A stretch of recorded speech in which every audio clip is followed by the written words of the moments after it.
देश में कितने भी बड़े बड़े प्राइवेट अस्पताल खुल जाएं, लेकिन जो इज्जत एम्स की है वो किसी और अस्पताल की नहीं। लोगों का जितना भरोसा एम्स अस्पताल पर है उतना किसी और अस्पताल पर नहीं है। तभी तो राष्ट्रपति को जरूरत पड़ती है तो वे एम्स जाते हैं, प्रधानमंत्री को मौका पड़ता तो एम्स में जाते हैं, राज्यपालों को जरूरत पड़ती है तो वो एम्स में भर्ती होते हैं, प्राइवेट अस्पतालों में नहीं।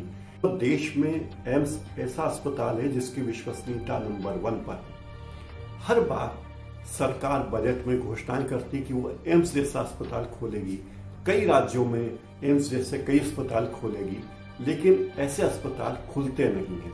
आप अंदाज लगाइए कि अगर कोरोना काल में ऐसे अस्पताल खुलते तो लोगों को कितनी राहत मिलती और लोग सरकार के प्रति कितने शुक्रगुजार।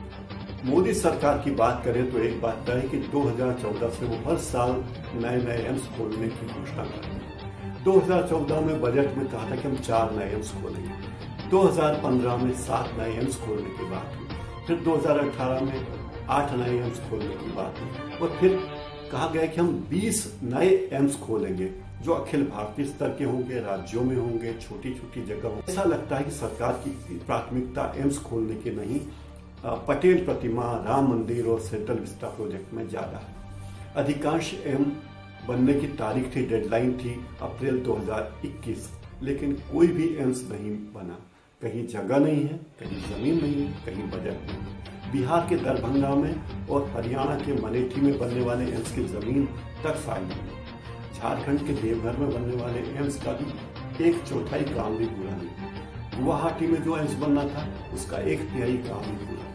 पश्चिम बंगाल के कल्याणी में बनने वाले एम्स में देरी हो रही। आंध्र प्रदेश के मंगलागिरी में बनने वाले एम्स के लिए तो रेत ही नहीं। जम्मू के सांबा में बनने वाले एम्स का केवल 7% काम पूरा हुआ। राजकोट में एम्स खोलने की केवल घोषणा भर हुई है। मदुराई का एम्स और जम्मू कश्मीर के अवंतीपुर में बनने वाले एम्स केवल कागजों पर है। दूसरों का भी यही है।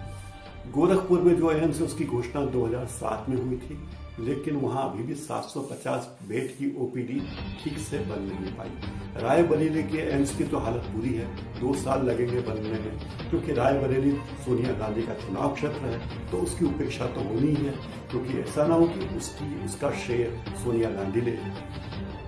2020 के जनवरी में कोरोना काल के पहले ही सरकार ने घोषणा कर दी थी कि साल खत्म होते होते हम कम से कम 6 सुपर स्पेशलिटी अस्पताल खोल देंगे, लेकिन एक भी अस्पताल नहीं खुला। कहाँ है अस्पताल हुजूर?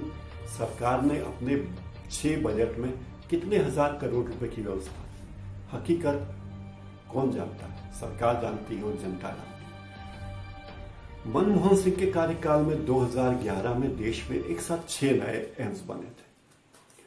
दिल्ली में तो एम्स है ही, रायपुर, पटना, जोधपुर, भोपाल, ऋषिकेश और भुवनेश्वर में एम्स चालू किए गए, लेकिन कई जगह इनके काम आधे अधूरे हैं। जिस तरह उन्हें काम करना चाहिए था वो नहीं कर पा रहे। 19 मई 2020 के टाइम्स ऑफ इंडिया की एक रिपोर्ट के अनुसार प्रधानमंत्री के कोरोना से निपटने के लिए 20,000 वेंटिलेटर की व्यवस्था की थी, लेकिन ये वेंटिलेटर उपलब्ध नहीं हुए। इसके लिए 100 करोड़ रुपए वैक्सीन की व्यवस्था भी की थी कोरोना से निपटने के लिए, लेकिन वो व्यवस्था भी नहीं हो पाई। मार्च 20 में नोएडा की अडवा कंपनी को 10,000 वेंटिलेटर बनाने का ठेका दिया। इस कंपनी को हाई एंड वेंटिलेटर बनाने का कोई अनुभव नहीं था, फिर भी ठेका दे दिया और 20 करोड़ रुपए एडवांस दे दिए, लेकिन जब क्लिनिकल ट्रायल हुआ तो वेंटिलेटर फेल। जब दूसरा क्लिनिकल ट्रायल हुआ 1 जून 2020 को तो वो भी फेल। एग्वा कंपनी के अलावा 2 और कंपनियों को ठेका दिया गया है। एक कंपनी ट्रिविट्रान को तो 373 करोड़ रुपए ठेका, लेकिन उस कंपनी को ठेका मिला, उसने एडवांस लिया और उसे डिस्पैच ऑर्डर ही नहीं दिया गया, तो बगैर ऑर्डर के कंपनी ने वेंटिलेटर दिया नहीं। इस तरह हमारी सरकार की योजनाएं स्वास्थ्य को लेकर होती हैं जो कागजों पर ज्यादा होती है, लोगों तक पहुंचती नहीं है, चाहे कोरोना के लिए वेंटिलेटर हो या वैक्सीन हो या एम्स अस्पताल हो। आप समझ सकते हैं कि भारत सरकार की प्राथमिकता क्या है। आज इस कार्यक्रम में इतना।